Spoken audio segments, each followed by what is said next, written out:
বন্ধুরা, আজ আমরা বলতে চলেছি শ্রীকৃষ্ণের এমন এক ভক্তের কথা যার সম্পর্কে আমরা কম বেশি সকলেই জানি। নমস্কার, ইন্সপায়ারিং উইথ পিয়ালি চ্যানেলের আরও একটি নতুন ভিডিওতে জানাই আপনাদের সকলকে স্বাগত। আজ আমরা ভগবান শ্রীকৃষ্ণের ভক্ত মীরার কথা বলবো।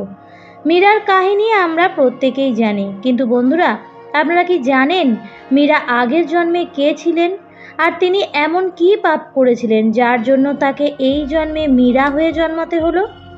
এত বড় ভক্ত হওয়া সত্ত্বেও তাকে একবার দেখার জন্য এত কষ্ট করতে হয়েছিল। আর তার সাথে আমরা বলবো ভক্ত মীরাবাইয়ের শেষ পরিণতির কথা। আদৌ কি শ্রীকৃষ্ণের দেখা তিনি পেয়েছিলেন? তাই বন্ধুরা, ভিডিওটি অবশ্যই সম্পূর্ণ শেষ পর্যন্ত দেখার অনুরোধ রইল। এই ধরনের ভিডিও পাওয়ার জন্য অবশ্যই চ্যানেলটিকে সাবস্ক্রাইব করে রাখুন। তো চলুন বন্ধুরা, এবার ভিডিওটি শুরু করা যাক। কলিযুগে মীরাবাই ছিলেন মেওয়ারের রানী ও শ্রীকৃষ্ণের অন্যতম ভক্তদের মধ্যে একজন। কিছু গল্পকথা অনুযায়ী পূর্বজন্মের মীরাবাই শ্রীকৃষ্ণের বন্ধু সুবলের স্ত্রী মাধবী ছিলেন। আগেকার দিনের নিয়ম মতে একদম ছোট্ট বয়সের বাচ্চাদের বিয়ে দিয়ে দেওয়া হতো, আর তারা একটু বড় হলেই তাদের শ্বশুরবাড়ি পাঠানো হতো। সেইভাবে সুবলেরও বিয়ে হয়ে যায়, আর নির্দিষ্ট দিনে সুবল তার স্ত্রী মাধবীকে আনতে রওনা হয়ে যায়। যাওয়ার আগে কৃষ্ণ সুবলকে অনুরোধ করলো সুবলের বউয়ের মুখ সবার আগে যেন কৃষ্ণই দেখতে পায়। কিন্তু অন্যদিকে সুবলের স্ত্রী মাধবীর মা তাকে সতর্ক করে বললেন, নন্দগ্রামে কৃষ্ণ নামের এক ছেলে থাকে, সে বড়ই দুষ্টু, তুই কিছুতেই ওর সাথে কথা তো বলবি না, ওর মুখও দেখবি না, এমনকি নিজের মুখটাও দেখাবি না। সুবল বউ নিয়ে ফিরলে কৃষ্ণ গ্রামে ঢোকার মুখেই সুবলকে দেখতে পেয়ে দৌড়ে আসে তার বন্ধুর বউয়ের মুখ দেখবে বলে। তাকে দেখে সুবল তার বউকে বলে, এই যে দেখো কে এসেছে তোমায় দেখতে, আমার প্রিয় বন্ধু কৃষ্ণ। কৃষ্ণের নাম শুনে মাধবী তার মায়ের কথা মতো ঘোমটা টেনে মুখ লুকিয়ে ফেলে। কৃষ্ণ যতই মাথা নিচু করে তার মুখ দেখার জন্য, মাধবী ততই নিজেকে লুকাতে শুরু করে। কৃষ্ণ তাকে বারবার তাকে মুখ দেখানোর জন্য অনুরোধ করতে থাকে। সুবলও তাকে মুখ দেখাতে বলে, কিন্তু মাধবী মাতৃ আজ্ঞায় মুখ লুকাতেই থাকে। এমন করে অনেকক্ষণ চলে যায়। শ্রীকৃষ্ণ রেগে গিয়ে সুবলকে বলে, তোর বউয়ের এত কিসের অহংকার? ঠিক আছে, আজকের পর থেকে আমি না তোর বউকে মুখ দেখাবো, না তোর বউ আমার মুখ দেখতে পাবে। আর একদিন এমন আসবে যেদিন তোর বউ আমার মুখ দেখার জন্য পাগল হয়ে যাবে, আর আমিও এইভাবেই মুখ লুকিয়ে নেব। এরপর থেকে যেখানেই কৃষ্ণ আসে সবাই তাকে দেখার জন্য বাড়ির বাইরে বেরিয়ে আসতো। সেখানে একমাত্র মাধবী কৃষ্ণ আসার খবর পেলেই দরজা বন্ধ করে ঘরে ঢুকে যেত। মাধবীর সখীরা তাকে অনেক বোঝানোর চেষ্টা করেছিল, কিন্তু মাধবী কৃষ্ণের মুখ দেখতে কোনো মতেই রাজি হয় না। এইভাবে অনেক দিন কেটে গেল, কিন্তু মাধবী কৃষ্ণকে দেখে না। আসলে শুধুমাত্র তার মায়ের দেওয়া প্রতিজ্ঞাটাই রক্ষা করে। দেবরাজ ইন্দ্রের প্রকোপে যখন বৃন্দাবনে প্রবল ঝড় বৃষ্টি শুরু হলো, তখন শ্রীকৃষ্ণ সবাইকে বাঁচাতে গোবর্ধন পর্বতকে নিজের আঙুলে তুলে ধরেছিল। আর তখনই বাকি সব গ্রামবাসীদের মতো মাধবীও সেখানে এসে আশ্রয় নিল। প্রথমবার মাধবী এক চমৎকার আঙুল দেখতে পেল, যা দিয়ে কেউ পর্বতটাকে তুলে ধরে আছে। মাধবী মনে মনে ভাবতে লাগলো, যার হাতের আঙুল এতখানি সুন্দর, না জানি সে কত সুন্দর হবে। তারপর তার চোখ গেল শ্রীকৃষ্ণের মুখের ওপর, যা দেখে সে সেখানেই স্থির হয়ে গেল। আনন্দে তার অঝোর নয়নের জল ঝরতে লাগলো।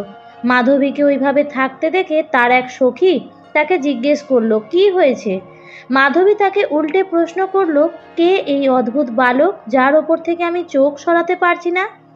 তখন সখীরা তাকে উত্তর দিল, এ হচ্ছে শ্রীকৃষ্ণ, যার মুখ দেখবি না বলে তুই পণ করেছিলিস। সখীর কথা শুনে মাধবীর মুখ দিয়ে বেরিয়ে আসলো, হে গিরিধারী।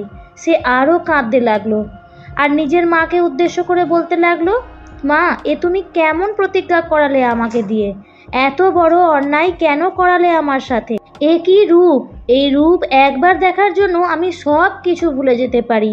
যে সমাজ লোকলজ্জার ভয়ে তুমি আমাকে এই রূপ দর্শন থেকে বঞ্চিত করলে, আমি সেই লোকলজ্জার সমাজ ভুলে গিয়ে শুধু আমার গিরিধারীর সেবায় নিজেকে আমি সঁপে দেব।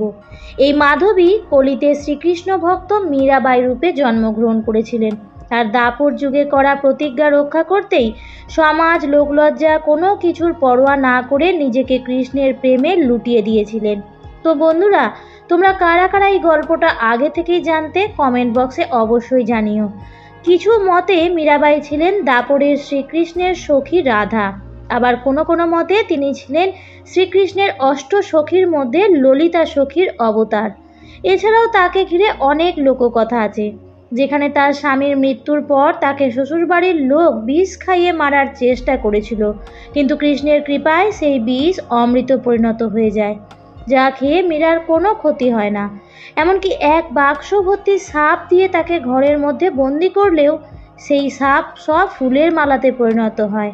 অনেকে বলেন সেই সময় মীরার কৃষ্ণ ভক্তিতে অসন্তুষ্ট হয়ে তার শ্বশুরবাড়ির লোক তার উপর অত্যাচার করলে তিনি তার পরিস্থিতি জানিয়ে একবার তুলসীদাসকে চিঠিও লিখেছিলেন। আবার এও শোনা যায় মীরার সাথে দেখা করতে মোগল সম্রাট আকবর ও তার সভারত্ন তানসেন ছদ্মবেশে এসেছিলেন। এমনকি তার গান শুনে তারা মুগ্ধও হয়ে যান। কিন্তু এই ঘটনার মধ্যে অনেক অবাস্তব জিনিসও আছে।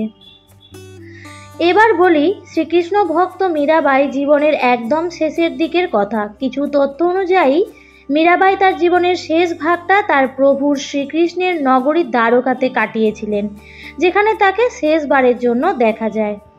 সারা জীবন নিঃস্বার্থভাবে শ্রীকৃষ্ণকে ভালোবেসে তার ভজন করে তাকে খুঁজে খুঁজে যখন পাগলের মতো মীরাবাই পথে পথে ঘুরছিলেন, ঠিক তখনই এসে পড়েন দ্বারকায়, এই বিশ্বাসে হয়তো এখানেই তিনি তার গিরিধারীকে দর্শন পাবেন। কিন্তু হাজার নিবেদনের পরেও শ্রীকৃষ্ণ তাকে দর্শন দিলেন না। কিন্তু মীরাবাই ভাবে ভাবে অনুভূতিতে শ্রীকৃষ্ণকে চারিদিক থেকে অনুভব করতে পারলেও তার দর্শন আর পেলেন না। অধৈর্য হয়ে মীরা কাঁদতে কাঁদতে একটা গাছের তলায় গিয়ে বসে শ্রীকৃষ্ণকে স্মরণ করতে লাগলেন।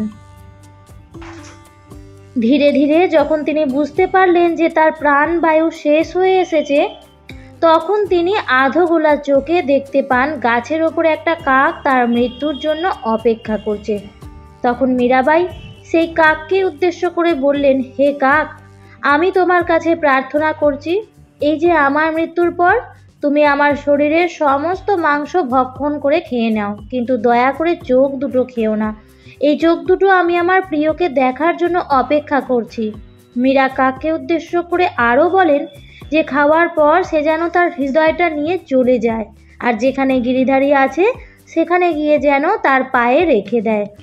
সেই সময় সেখান দিয়ে দ্বারকা কৃষ্ণ মন্দিরের পূজারী যাচ্ছিলেন। তিনি মীরাকে এইভাবে বলতে দেখে তাকে পাগল মনে করেন। এমন কৃষ্ণ পাগল দ্বারকায় অনেক আছে, এই ভেবে মন্দিরে পুজো করতে চলে যান। কিন্তু সেখানে গিয়ে তিনি দেখেন শ্রীকৃষ্ণের মূর্তিতে চোখে জল। তখন তিনি বুঝতে পারেন যে সে পাগলি নিশ্চয়ই কোনো বিশেষ ভক্ত। তিনি দৌড়ে এসে গাছের কাছে আসেন, কিন্তু এখানে এসে দেখেন কেউ কোথাও নেই। তিনি অনেক খোঁজেন, শেষে কাউকে না পেয়ে তিনি মন্দিরেই ফিরে যান। দরজা খুলে গিয়ে দেখেন মন্দিরের মেঝেতে মীরাবাইয়ের পরনের শাড়ি পরে আছে, আশেপাশে কেউ নেই। তিনি লক্ষ্য করলেন শ্রীকৃষ্ণের বাম দিকের বুকের ওপর যেন মনে হচ্ছে একটা নারী মূর্তি ছবি আঁকা। তখন পূজারী সব বুঝতে পারেন। আমরা জানি না এই গল্পের সত্যতা কতখানি, কিন্তু আজও দ্বারকার লোক মুখে এই গল্পই শুনতে পাওয়া যায়। তিনি কোনো পাপে মীরাবাই হননি, বরং তার জন্মটা হওয়া পূর্ব নির্ধারিতই ছিল। কারণ ভালোবাসা শুধুমাত্র দুটো স্বামী স্ত্রী বা প্রেমিক প্রেমিকার মধ্যেই সীমাবদ্ধ নয়, নিঃস্বার্থ ভালোবাসা ভগবান আর ভক্তের মধ্যেও হতে পারে। সেটা বোঝানোর জন্যই মীরাবাইয়ের জন্ম অনিবার্য ছিল। এই গোটা পৃথিবীর জন্য যেটা আশীর্বাদ হলেও শুধু মীরার জন্য সেটা অভিশাপ সমূহ হয়ে গিয়েছিল। কারণ এত ভক্তি, এত ভালোবাসার পরও শুধুমাত্র একবার কৃষ্ণকে দেখার জন্য তাকে এত কষ্ট সহ্য করতে হয়েছিল। মীরার গল্প নিয়ে বিভিন্ন আলাদা আলাদা মতবাদ আছে, নানা বিতর্কও আছে। তবে যাই হোক, আজকের ভিডিওটি কেমন লাগলো অবশ্যই কমেন্ট করে জানাবেন। ভিডিওটি ভালো লাগলে এই ধরনের আরও ভিডিও পাওয়ার জন্য অবশ্যই চ্যানেলটিকে সাবস্ক্রাইব করে রাখবেন। ঈশ্বর আপনাদের মঙ্গল করুন।